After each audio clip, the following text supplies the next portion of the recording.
media cluster. I would like to welcome everyone to this August occasion of CIPPON council members served with industry press. This is our first in a line of series of interview session. The industry press are going to be having with the leadership of CIPPON. The reason why we are doing this is to make sure that the current leadership of CIPPON give accounts of their stewardship while also presenting a credible platform for intending candidates to offer their service and to ensure the sustainable growth and development of the industry. Before I go on, I would like to apologize for restarting late. We were just waiting for a number of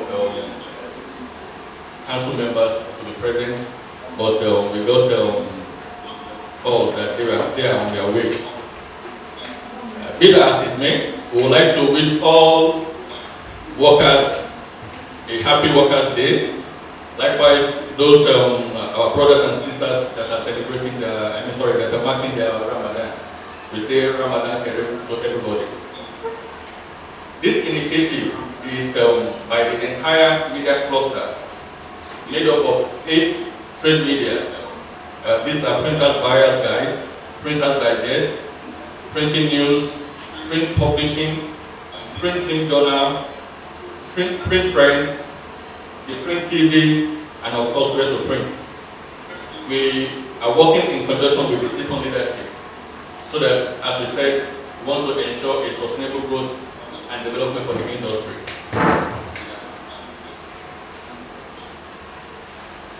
Unfortunately, there are some that are not with us physically, even presently, like Dr. Itani, who is the chairman of the Education Committee. He tendered his unreserved apology. He said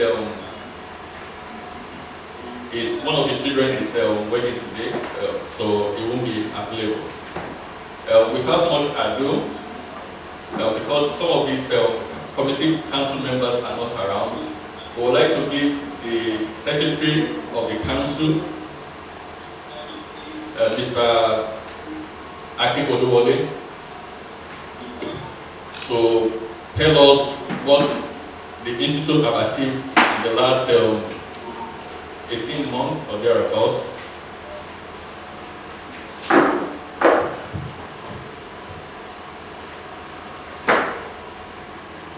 It's a new world, so we have to mask up and all that. Happy Workers' Day to everyone, and welcome to this event. I would like to quickly try and analyze the achievements of the Council in the past 1 year and 6-7 months. The year began with so many problems. A lot of problems facing the Council. For instance, no document was handed over, coupled with the fact that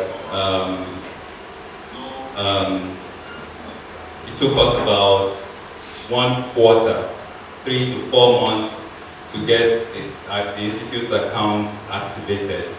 And then before we could stabilize, COVID came in. And after COVID, we also have the NSAS protest. And this is where we are. But even with all that, the council started out by first putting together its strategic framework. That was a document that we put together to allow us align what we want to achieve in this administration.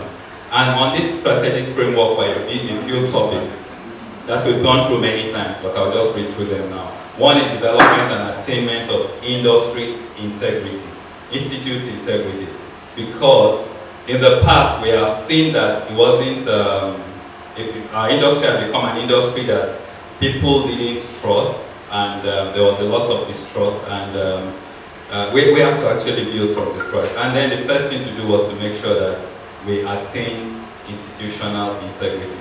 The second is ensuring Nigerian job remains in Nigeria.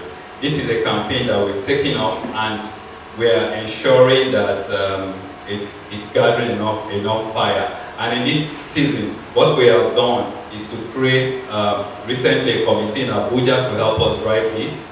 There is another meeting coming up in Lagos in a few weeks where stakeholders will come together and agree on how we will ensure Nigerian jobs will remain in Nigeria. But before then, I can categorically say that we have written out up to 5,000 letters to government agencies, MDAs, and all government parastatals. It might interest you to know that recently we had put together, we had a license officer in Abuja to help us put together the contract, the budget, the contract, printing contracts in the Nigerian budget for the year 2020. And the document I got in return was about 89 pages of this document, 89 pages. So it means that we have legally jobs that are worth 2 to 3 trillion naira in the budget legally, and no one is chasing this, no one is knowing where these jobs are going to. So this campaign is to help us ensure that Nigerian job remains in Nigeria. The third on our framework is fair and transparent government print procurement. We've done lots of letters and we're beginning to see. For instance, there's a letter that went to the Corporate Affairs Commission asking that anyone who comes to Corporate Affairs Commission to register their business as a printer needs to come with a training certificate, you know, from the institute. I mean, those are some of the things we've done in making sure there's fair and transparent print procurement. Number 4 is pursuance of intervention forward and easy access to funding. Number 5, vibrant and skilled workforce, which will come together in the place of training and all. Number 6 is policy formulation. And it might interest you to know that the institute got the win of our lawmakers trying to adjust some parts, amend some parts of our act, and talk is in progress with this. 7 is creation of printers bank. 8 is research and development. 9 is resuscitation of paper mill. 10 is the setting up of creative hubs. 11 is reconnecting CIPPON to government. And a few things we've done in this administration is that, firstly, to make sure that we bring back institutional integrity, we needed an office that is befitting. So the first thing we did was to rent an office, and that's where we are now, the Secretariat in Lagos, in the tenure of this administration. I'm also happy to say that Abuja also has a license office now. It's currently being renovated. Our plan was to launch it today, Workers' Day, 1st of May, but there's still a few work to be done. So we believe that in another 1 week, Abuja office will be up and running. Another thing we've done is to try and capture data, because without data we cannot do anything. So currently we're capturing all the data that are possible to make sure that we know, as a matter of fact, how many printers we've got. To know, as a matter of fact, how many of them are into security printing. To know, as a matter of fact, how much paper do we even consume. To know, as a matter of fact, what inputs we need to give to government when it comes to the issue of probably resuscitating our paper mills or policies that will have to do with us as an industry. As I speak to you, Somolu cluster is about completing the audit of all the members in Somolu.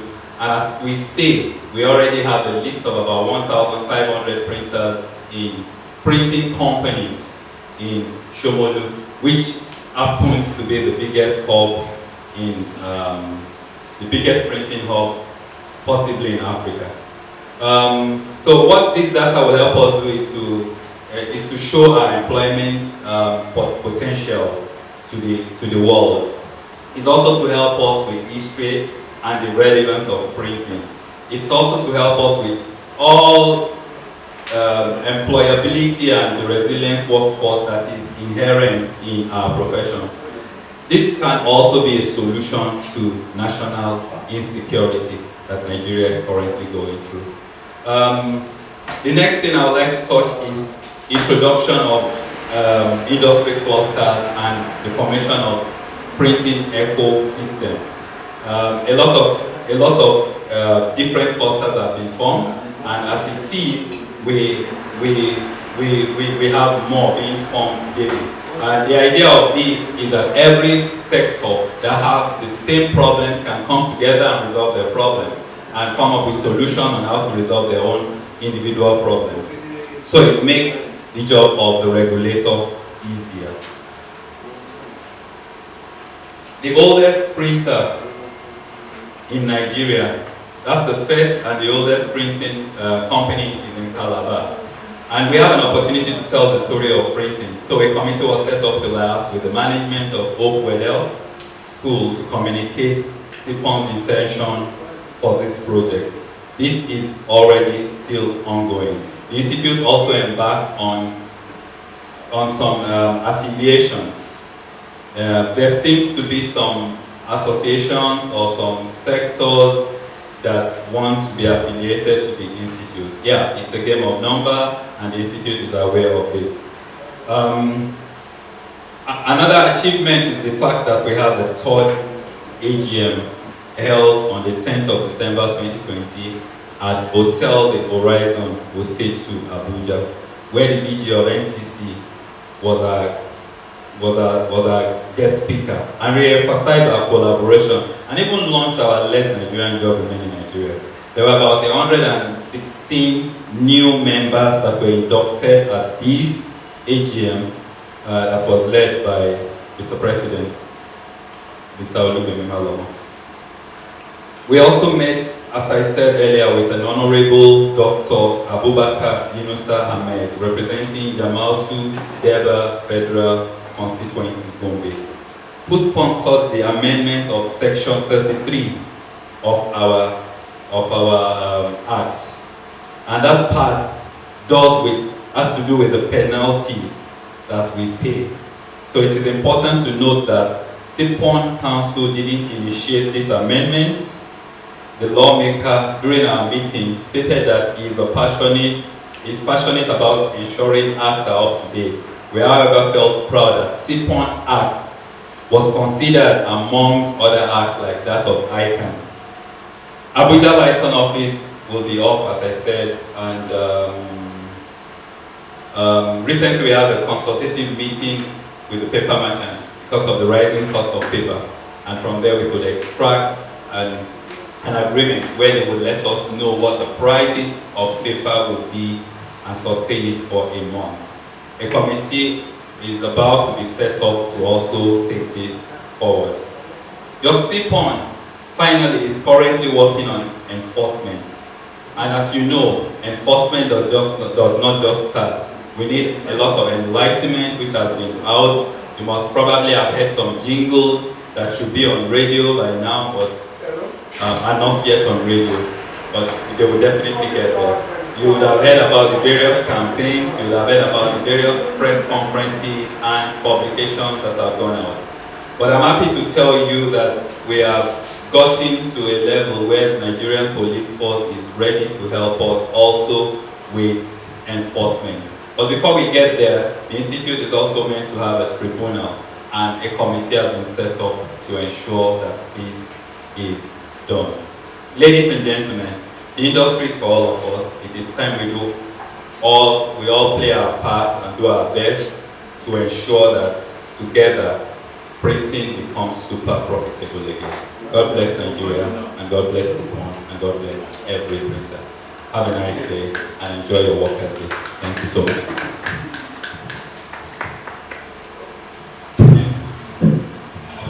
Thank you, Mr. Oduole. We would like to start properly now because some of the committee's chairmen are around. Before I call on the committee, I would like to apologize to Mr. Abayomi Hadari, a council member that I did not recognize earlier.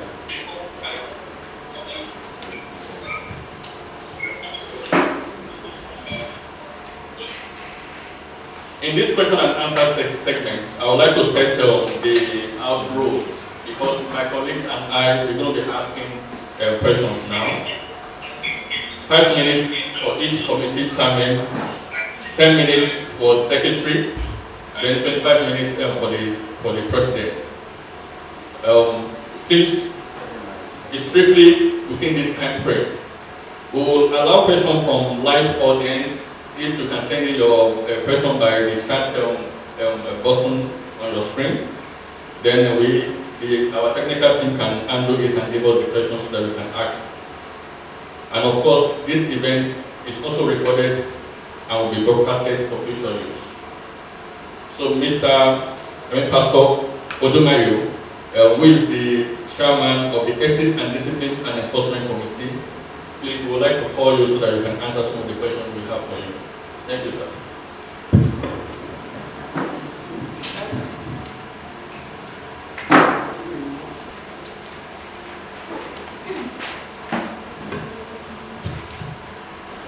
Good morning, ladies and gentlemen. Good morning, sir. Thank you very much for this. I would like to make a quick correction before you ask your questions. I am no longer the chairman of the Ethics Committee. The present chairman of the Ethics Committee is the second vice chairman, Dr. Sanako, who is not here now, but because I am a member of the committee, I will stand in for him. Okay. Yes. Okay, sir. The first question is, kindly state the achievement of your committee since inauguration. Thank you very much. The committee has a lot of challenges because we couldn't physically meet in the very early part of 2020. But so far, we have been able to come together and map our strategies to educate people. We are involved with the pre-press group now. We are also involved with the Somolu printers to enlighten them about the importance of the institute, importance of professionalism in the industry, and the repercussions when eventually they are enlightened and they still fall below standard. Now, like the secretary said, the tribunal is yet to be in place. We are working on that to ensure that we set up the tribunal properly. We need a lot of education and professional guidelines to be able to set up the tribunal. And we are working on that. And as soon as enlightenment gets improved and people are well informed, then the tribunal can take off. Okay.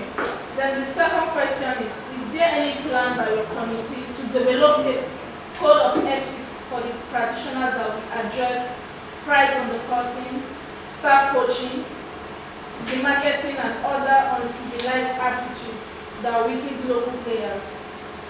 They will also have collective strength to the advantage of foreign players so that there will be a level playing ground for all. And when there is this code of ethics, and when will this code of ethics take place? That's the second question. Then we have the third one. One of the major concerns of stakeholders in the industry is that offenders are not penalized for wrongdoing towards a reoccurrence. What measures are in place by your committee to ensure that anyone found wanting is duly penalized and sanctioned to serve as deterrent? Thank you very much. We are working on the code of ethics, the code of conduct. The initial committee that I chair started a job on that. We put some people that are professionals to help us put the code of ethics together. Presently, they are yet to give us the feedback on that, but I believe they are working on it. I'm sure that the chairman, the current chairman, will probably have the feedback on that. As to enforcement, it is difficult to enforce now. If you know where we are coming from, it is in this administration that printing is being regarded as a profession. Before now, it has been a jack of all trades, everybody come inside kind of thing. And until we put our own house in order, we cannot begin to enforce. So for now, is enlightenment and getting people to realize themselves, self-realization among printers, that look, what you are doing is a profession. So until we achieve that, before we can think of enforcement, about foreigners taking our jobs, competing with us, changing prices, import paper and change price weekly, because all those things are done by foreigners who carry Nigerian passports.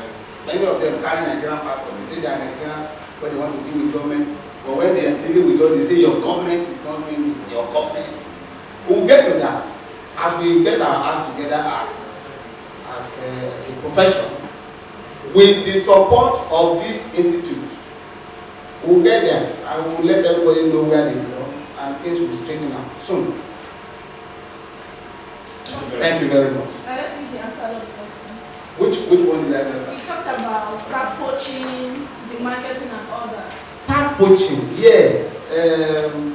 You see, all those things are happening because of low regulation. I see Jojo with a new machine, I see the customer base, I see that he's doing very well. And then I went there to buy another machine, that same machine. After buying the machine, I want to look for his staff, the person that he has trained. It's all lack of regulation, lack of professionalism. Very soon, it will stop. Because very soon you get to a stage where before you will recruit somebody in your company, you have to take reference from his previous employer, as is done with other institutions like banking.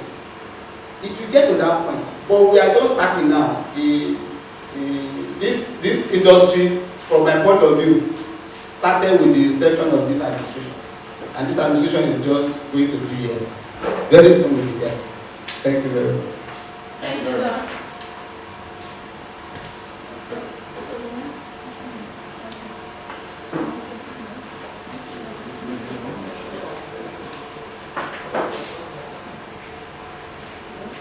Now the first question is, kindly state the achievements of your committee since the inauguration, especially in terms of practical on-the-job training for operators in the print production.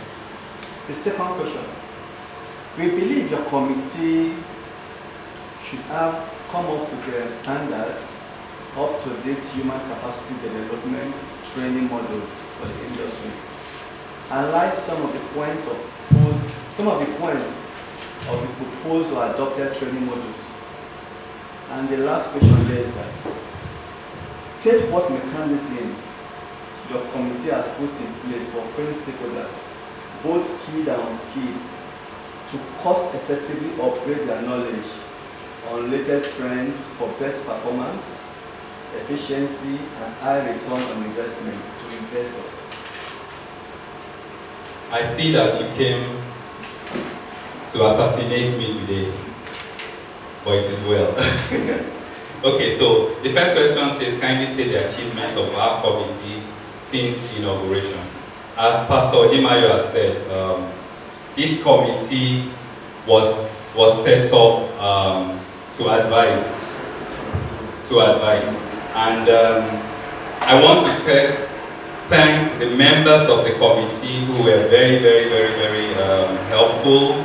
Myself as the chair of the committee, Mrs. Oluwale, the current HOD of Yaba College of Technology, Printing Department, is also the secretary for the committee. Mr. Babafemi Oluwalano, Mr. Goki Oluwadari, Mr. I.K. Okorafo, Mr. Eze, Emmanuel Eze, Mr. Olumide Opaleye, Mr. Lai Olowodola, and of course Mr. Lawal Amisu were all members of this committee.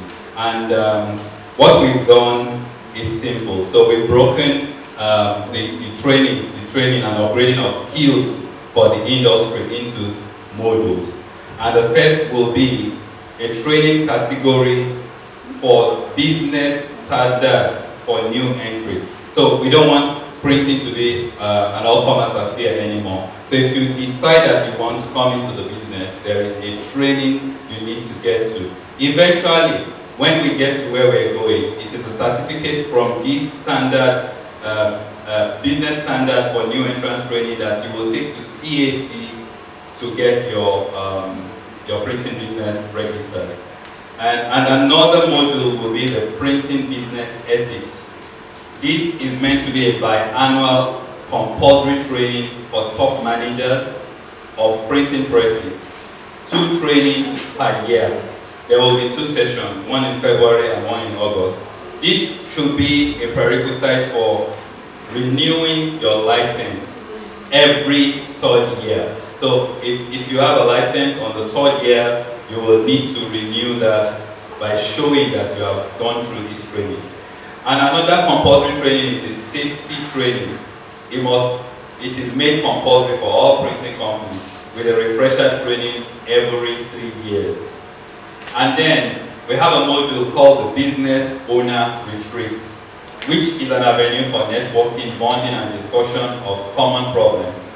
This shouldn't be for money making. It is paid by the participant though. So basically, they will cover the cost of this training, and it's basically to share ideas, to see how we can improve, and to make sure our standards are the same across board.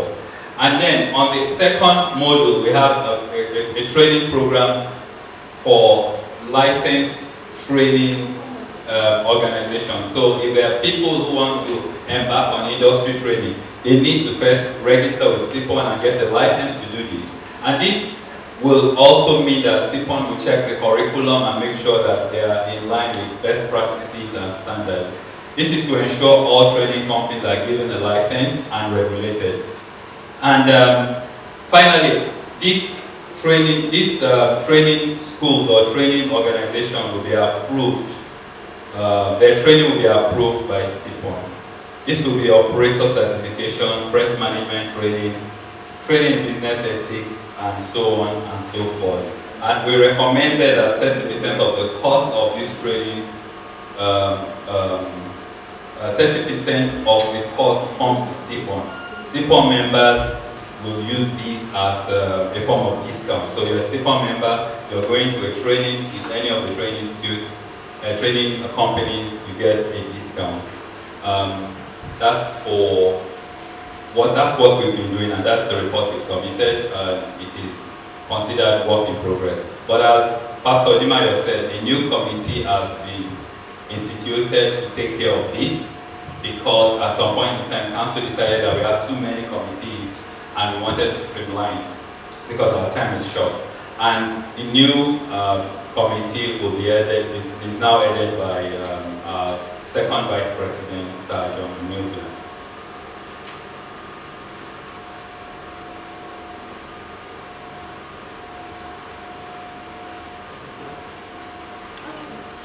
Is that all? The third one. Yeah, What? the third one, you get the third one, right? What mechanism? Yeah, what mechanism your committee has put in place for print stakeholders, both skilled and unskilled, to cost effectively upgrade their knowledge on latest trends and efficiency for best performance? All right, okay. So firstly, our recommendation was that we break our training into regions. So to coordinate this, we will have what we call the Director of Training as a staff of the institute. The Director of Training is the one who makes sure that he can now license some of the training schools all over the regions to take care of some of these some of these skill upgrade trainings. So the idea is we have at the top a Director of Training who works with various, license officers or whatever it is at the various regions and the organizations that will take up these trainings. So the idea is, once we have these organizations in place, CIPPON can check their curriculum and be sure it's in line with international best practices and then approve them for this training. So at the end, if people go to training in these companies, they get a certificate that is also approved by CIPPON. And we think that it will depend from region to region, and it will depend on the level of skill of whoever is coming for the training. So we're looking at a case where we probably have some trainings in Hausa, some trainings in Yoruba for those who cannot even speak English. And at the end, what we want to achieve is to make sure that we can move from one level of skill to another and make sure that we have some good performance and efficiency at the end of the day so that investors can be happy at the end.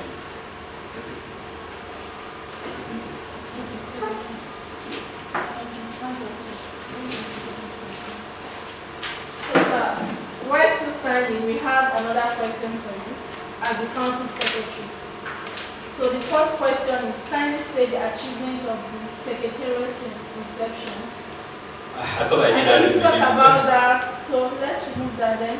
The second question is, with no subvention from the government, reduced membership income and overall tight economic conditions, how has the Institute been able to perform its responsibilities, particularly with creation of museum office in Abuja and possibly across the Federation in future? What modalities are in place to ensure operational costs of these offices do not affect incoming administration? Yeah, I think the challenge is I appear to you as a very, very intelligent person, so you can bombard and think that I would get everything. That's actually the question coming from me. Yeah, but not just me. But I get the first part that says but can you Okay, the first part says with no subvention from the government. Yes, exactly. Reduced membership income and overall tight economic condition, how has the Institute been able to perform its responsibilities? Okay, so we take it one by one. So, as you know today, the Institute does not even have the amount of staff that we need to effectively run the affairs of the Institute. It's been a big challenge on the council members, particularly the excos who have most of the time abandon their business, keep up late nights to make sure we see how the Institute works. But one thing I will say that worked for us is that we're extremely creative people. So creativity has helped a lot. For instance, this Secretariat where we're sitting in was born out of an evening dinner with stakeholders, just highlighting what the plans that the council have to the stakeholders, and they gave some free will donations which we have used to put this in place. So we thought also that when Abuja liaison office was going to come up, there was a committee that was set up by the president, and this committee looked into how they could also see how they could raise funds to make it happen. So that also was done by, grants and donations of industry people who think that there's a need for us to also have institutional integrity and make sure that we have the befitting offices for us to be able to run their affairs. So it's not been easy, but I can say that it's getting better because people are being aware that there is a CIPPON. People are being aware that it's a crime not to be registered or not to be licensed by CIPPON and you'll continue doing the business of printing.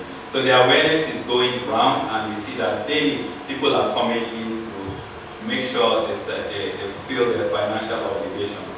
So if you ask me, yes, this is foundational stage. We will all have to sacrifice. Mr. President always says that we need to sacrifice a bit more. Everyone is in that stage where we're sacrificing, and we believe that it won't be the same story in another 2 to 3 years.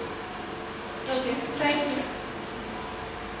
And is there any modalities on how to get government subvention in the future, in the nearest future? Okay, so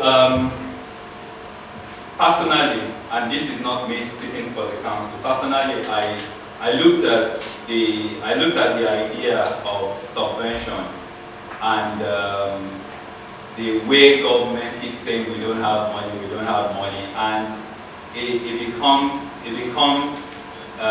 challenging to know how to approach that. But as a council, what we've done is we don't understand how government works. But luckily we've got some government printers, government representatives in council. So what we did at the last council meeting is to say, you know what, you guys know how government works, you guys understand how things are done in your sect. Why don't you come together and be the committee for government relations? So that's what we've done recently. So we have a committee that is constituted as Committee for Government Relations that will show us how things work in government and how subvention will be gotten. And I can tell you categorically that our last visit to Abuja a few weeks last week, and in our discussions with particularly the government printer, we're beginning to see that they're showing us the way. For instance, they gave ideas on how we can get the government interested in what we're doing.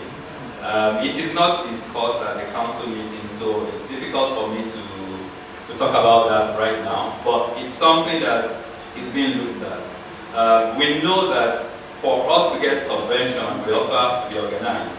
We've seen it before that happened in the movie industry. It's a creative industry where government sees that they can employ a lot of young people, they can add to the GDP. So the first thing for us to do is also to show that. And that's why we're also putting together data. We're going to work with this Bureau of Statistics to ensure that we have data. For instance, how many printers do we have in Nigeria? We don't know. How many of them are newspaper printers? We don't know. How many of them, what amount of paper are we consuming? We don't know. So once we have all this data, we're able to use this data to get the government to see that printing industry is not an industry to look down on. And it won't be a journey of one day. It would be a marathon, and we at this point all need to get our glucose, a bottle of water, because as we run we'll get tired, we will perch under a tree, have some refreshments, have some glucose, hold each other's hand. And for instance, there are times that I am extremely tired because you seem to be doing a lot, and what you get is attack and attack and attack. So I am consoled with the fact that there are colleagues in the council that can hold my hand and say, look guy, it's not time to give up. These things are meant to happen, you know, and that's what I think I will advocate for, so that the industry can come together. Let's set aside the things that divide us. Let's forget about who is northern or who is southern or who is eastern. Let's come together for the sake of the industry and the sake of the coming generation. We need to keep this industry alive. At this point, I think that what we think about in the council is how to leave a legacy. And it's no longer about our personal gain. And I keep saying that the industry has been good to us, a lot of us in council. We entered the industry as a baby and we've grown up to be men. So for that kind of industry, all we can do to it is to reciprocate. And that's what I think the council is doing at this point in time. Thank you very much, ma'am. Yeah, just one more question to go. The last question is, there were calls from different conferences and summits like Education Summit, Paper and Pulp Summit, etc., which have not been done apparently due to COVID-19. With the ease of restriction, is the Secretariat planning to hold any before your tenure ends? Well,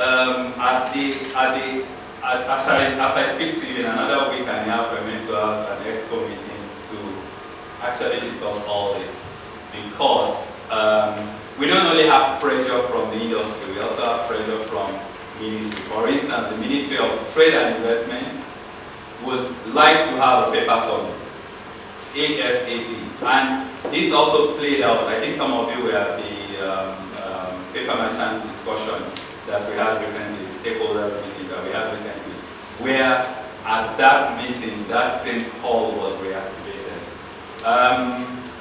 Maybe when the president comes up, he's able to speak to this a little bit, because we have not totally taken a position with the council, but ESCO meeting is coming up and we have some ideas to share.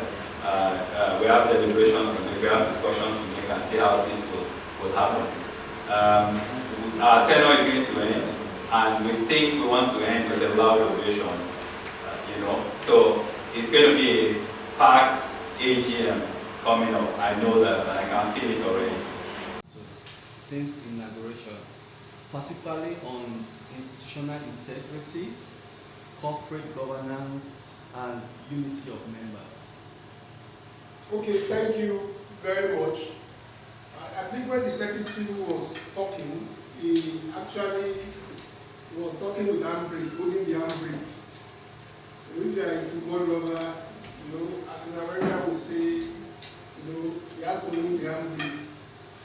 The question you have asked is very fantastic. I want to start by appreciating everyone that has served in council.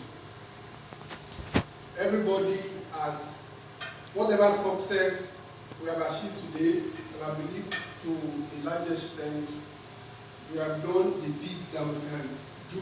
Everybody has contributed wonderfully. That's number one. Could we have done better? Certainly, there will always be room for improvement. One of the things that we started with on our framework is good for us, where it's like a roadmap. This is what we want to do, was institutional integrity. We are coming from a place where people don't reckon with printers. The moment you say you are a printer, there is a way they look at you. Because they believe that people that call themselves printers are artisans.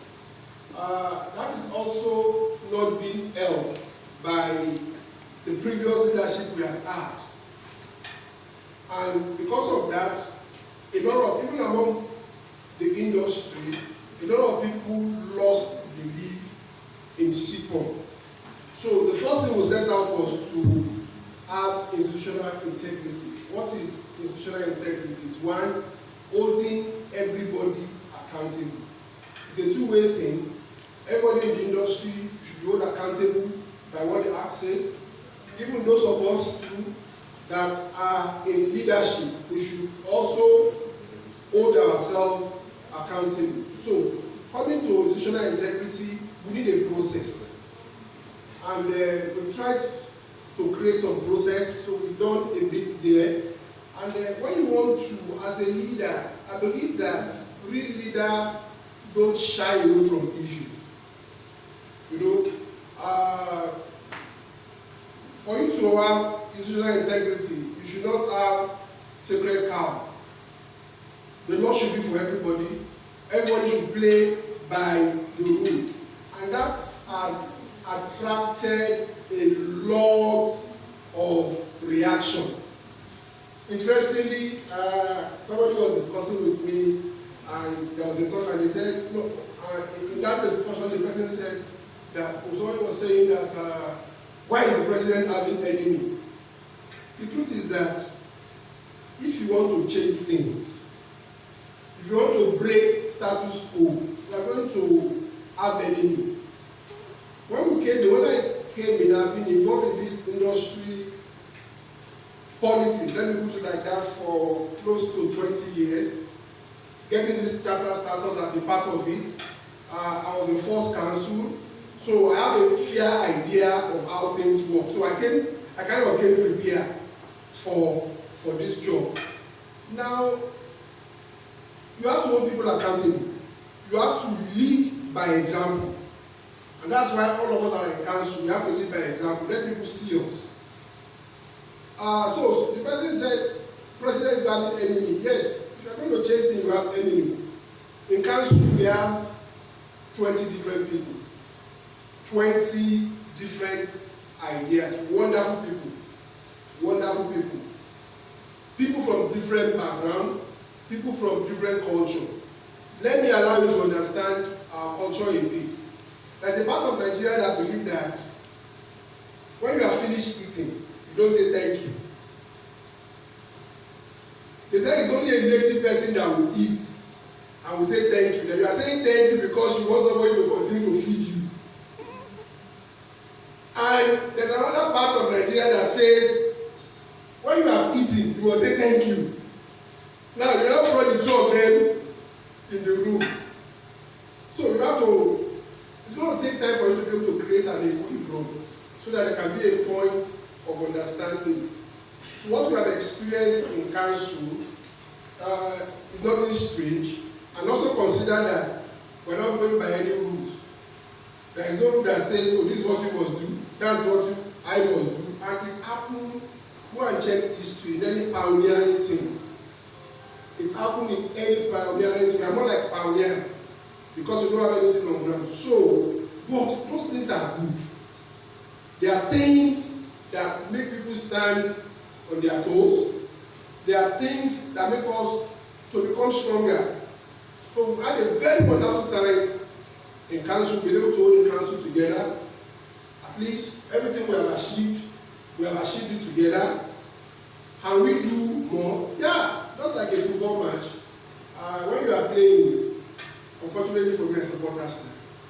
It's a painful thing to do. I can't leave that club. But at the end of the season, we have to recruit. We have to recruit so that we ensure that all the areas that are deficits, we kind of get people that will play them. But everybody, without any doubt, are giving their best to the institute. So I hope I answered the question. Yes, sir. Thank you very much. Then another question is, CIPPON Act ensures day-to-day running of the affairs of the institute to a substantive nature. Then why is it that we don't have a registrar up to now? Why is it taking so long for the institute to appoint a registrar for the industry? Thank you very much for that question. You know, we have committee here, and we set up committee to achieve goals. I think by our second month or third month in office, we set up a committee to recruit, register, not only register other staff for the institute. And I think that it took the committee like 9 months to hold their first meeting. So that question should be directed to that committee. That's one. Eventually, when they held their meetings, I think about 3 months ago, 2-3 months ago, that was when they came up with some, they submitted their report to the council. Now, in that report that was submitted to the council didn't fit that the people that actually only 2 people were recommended. They are distracting me. Please. So, because I'm talking to you, so thank you. So, only 2 people were recommended. Now, those 2 people recommended were over 60. It's not going to happen on my watch. That's against institutional integrity. Government doesn't employ somebody that's above 60. And I think also there's a bit of politics in this. A bit of politics. And there's need for us, if we are going to move our industry forward, let's put the industry first and put policy aside, politics aside. There's a bit of politics in it. And interestingly also, in another couple of weeks, we'll be going to politics, then we can talk about it. But I think there's a bit of politics. So, the recommended was actually thrown out by the council. The council met and took a decision on it and said, okay, let us go and do what? Get a consultant to employ a registrar. Now, my personal self was at the forefront of saying that no, this is not going to stand. And I feel that still on institutional integrity, I should recluse myself in anything that has to do with the appointment of the registrar. Of course, I'm still the chair. So, and also the Secretariat, I said, okay, Secretariat, what you should do is ask members of the council to submit name of a recruitment agency. We are still waiting for that. You know, because if I bring somebody now, the people who read it that, oh, you don't want this person, you want to bring your own person. And I think that's the right thing to do. So that's where we are. And honestly, where we are right now, I am of the opinion again that we should still continue to carry out that process. But hopefully, the next incoming council, whatever we decide, we should hand it over to them. Yeah, still to add to this question, If there is a basic qualification for a registrar to be appointment, you have to think such qualification should be passed across to the media for people to apply, people that are qualified to apply and to be interviewed, and the best person gets the job. Like I said, I'm not the chair of the committee, so I'm not the chair of the committee, but I'm sure that what we have said moving forward will note it. Okay. Then another question is, printing hubs are scattered across the country. Somolu in Lagos, Area 10 in Abuja, my one in Port Harcourt. What is the institute doing to ensure special infrastructure intervention by the government in these hubs, particularly for constant electricity at realistic cost, accessible roads, water, etc.? Thank you very much. One of the biggest challenges we're having is that at the moment now, if we ask ourselves that how many people are a member, we're not up to 1% of the industry. By law, everybody ought to be. So if we are just 1% of the industry, what resources do we get?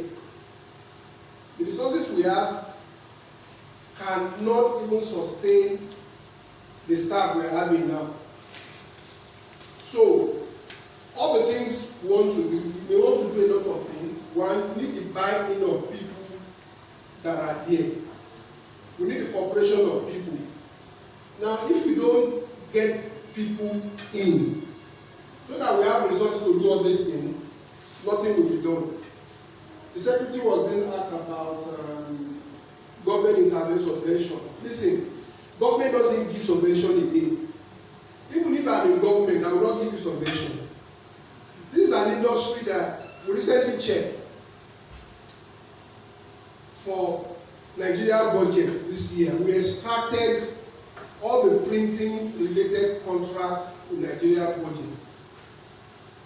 And we had 89 pages, A4 pages, 89, which we are still trying to sum up. And I can assure you, those contracts alone are running into trillions. So if a contract of an industry, our industry is worth trillions. And if we are going to struggle, like in our last annual report, we generated 6 million naira. Out of the 6 million naira, 3 million naira were gifts. And we still have ongoing concern, owing contractor to the tune of another 3 million naira. So, all of us as an industry, we need to decide if we don't get the funding right, there will be little that we can do. And that brings us to enforcement. The truth is that we have to enforce. We have the authority to enforce. We have the police support. We have obtained police support for enforcement. But we believe that because people have told us, in fact, there was a chat, somebody said, that was I was in CIPPON on a group. I was in CIPPON, and you see CIPPON said they are going to enforce. And one of us, we rushed to register. After we rushed to register, they didn't enforce. So since that time, I have not registered again. So this CIPPON thing, if they don't enforce, I will not register. I was not asking for that name. Please, can you tell me your name so that we can use your press you will come to. We are not enforcing, and let's also realize that we are not in CIPPON because this is not a full-time job. We are in business. Our business had issues. We are now trying among ourselves to solve our common problem. And that's why we have been saying, even by institutional intelligence, if you are a member, come to the Secretariat. Demand, we have authorized the Secretariat to do a monthly account of what comes in or what goes out. As long as you come here, you're a member. Demand for it, you will see it here. So, we can't do much until this is a very huge industry until people participate. Okay, that's all. No, I just want to add a question here. Okay.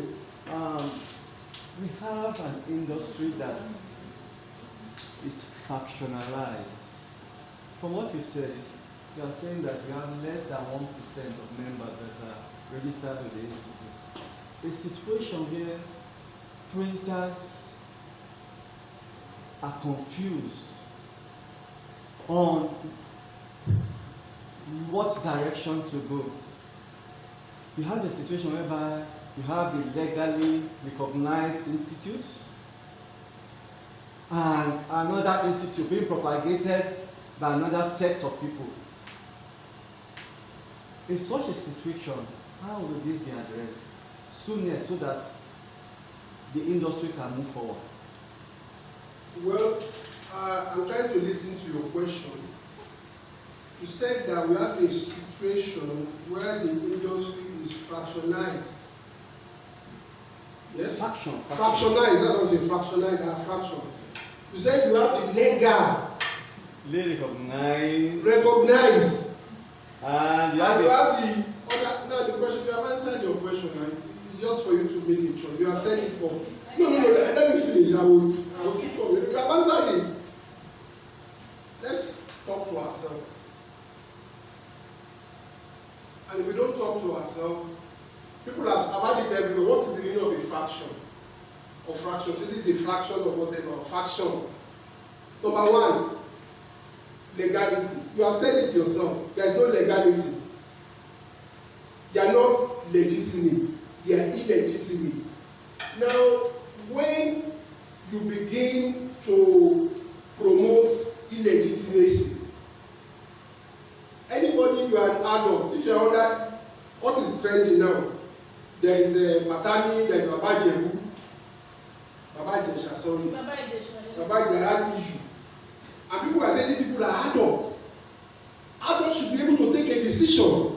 Adults should be able to make choice with informed decisions. Now you are here now, you have said it all. These are legal people. And let me say this. You don't have any faction in the industry. This is not a trade union. And I'm going to say it loud.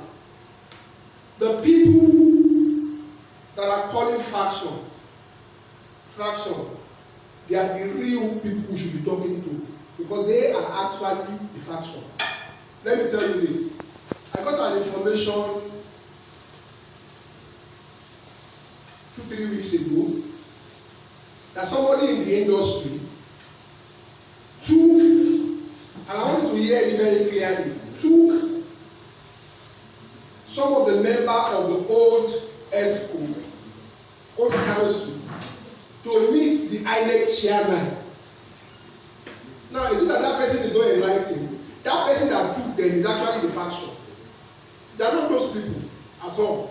So let's be honest with ourselves. People that doesn't want things to work, they are putting roadblock. People will say to you that, oh, why have you not gone to ministry of your ministry, blah blah blah, and all that.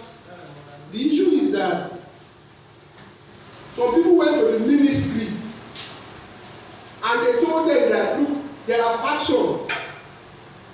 There are no factions in the industry. Legally, the law is very clear. The law is unambiguous. The law says you can only, there is no judgment in the world, even from the pit of hell, that can overturn that law, except they change it. The law says you can only use 2 terms of 2 years. And somebody has used 12 years. And we see how the morality, the moral ground, not those people. Let's even say those people, let's put them aside. The people in the industry see how the moral right to say their faction. Let's think now. It shows you that they are only, those people are just puppets that others are using so that the industry will not move forward. When people are talking, one of the things that I do is I listen to what they are not saying. Anytime people talk, I listen to what they are not saying. Let's put the industry, some of us, all of us in the council, at least majority of us, we spend sleepless nights to see how we can move this industry forward. That's one. 2, what are we asking for? All we are asking for is that the rest of the industry line up behind us and give us their support. support. Election is a few weeks away. Let them come and show their power at the election. It's not a do or die thing. It's a time to get people that can move the industry for. If we see people that can do better than us, we'll be happy to let them also do it. But we have to hold ourselves accountable for everything we say and we will not say. And finally, on this issue, let's be weary of people that kept saying there are factions. Look at the way you ask that question. You even said you emphasize legally. So who is above the law? Who is above the law? The law has said this is the thing. And some people and those people are very few. They are not our problem at all. Our problem are the masquerade that are behind them. And very soon we are going to unmask them. Okay. So we have two more questions for you. One is, what are the mechanisms in place to ensure free, fair, and credible upcoming election, devoid of electoral malpractices? Then the last one is, what will be your legacy after your tenure? Let me take the last one first. What will be my legacy? I want to see an industry where, irrespective of who you are and what you do, you can be competitive. I want to see an industry where there are fair play in government procurement policies. I want to see an industry where we have an ecosystem where everybody coexists together. I want to see an industry where the Commonwealth is not the exclusive preserve of a few, but it can spread. They call it Commonwealth. It can spread to everybody. I want to see an industry whereby somebody that is from Abakaliki or whatever can compete with somebody in Abuja, and at the end of the day, fairness prevails. Are we going to be able to get this? Those are the legacy that I actually want to do. Wherever we do it, we have to also ensure there's continuity. Now, how do we ensure there is a fair and free election? Okay, most importantly, I want to warn everybody, before you seek electoral position, particularly in the industry, have a bit of understanding of what it's all about. From our own experience, we have seen that the seeking electoral position or coming to council is to come and work. So, if you are not ready to work, my advice to you is that do not seek elective position. One, we are talking about the question you have still based on the number one framework, which is still integrity.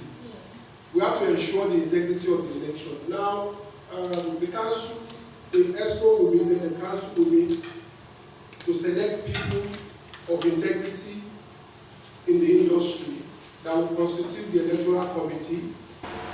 And we also want you, the press, to do a digging on the people that the council will come up with eventually, to see whether they are people of impeccable character or not. So, you know, when I started, I said you are the fourth estate of the realm.